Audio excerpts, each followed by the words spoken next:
Tonight, as our fourth story in the countdown, this brief special comment. The quote with the context sucked out from around it is astonishing. In a new book, former Republican leader of the House Tom DeLay writes, quote, "Liberals have finally joined the ranks of scoundrels like Hitler." But restore the context, as with anything else, and you change the meaning of any quote. In this case, you make it worse.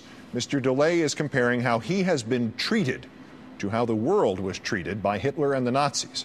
The book is called No Retreat, No Surrender, One American's Fight. It has been out officially for nearly 2 weeks, and it has not cracked the New York Times top 30. So the fact of this one quotation, first noted only last week by the Jewish Daily Forward, could have easily slipped through the cracks. But even though nobody seems to be reading his book, Mr. DeLay is nonetheless referring to what he calls a lie, the accusation that he violated campaign finance laws in Texas, for which he was indicted. And on page 156, he writes, "I believe it was Adolf Hitler who first acknowledged that the big lie..." Look, stop right there, Mr. DeLay. If you're going to throw around Hitler's name, research the reference, huh? As suggested on the Huffington Post, we have many useful internet search engines now. If you type in big lie Hitler into the one called Google, you get 1,320,000 results.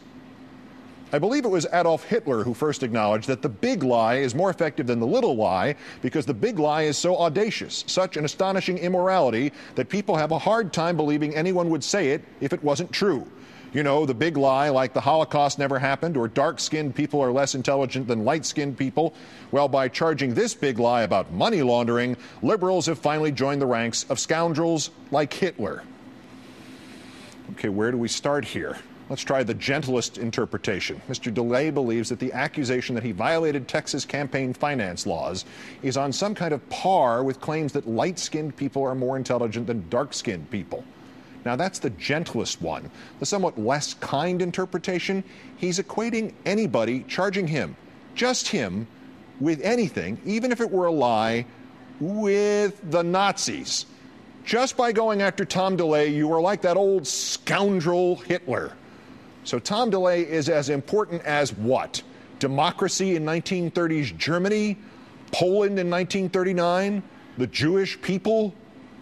So, Mr. DeLay, go back to your Google and type in the name Tom DeLay and the phrase delusions of grandeur, and you get 11,500 results.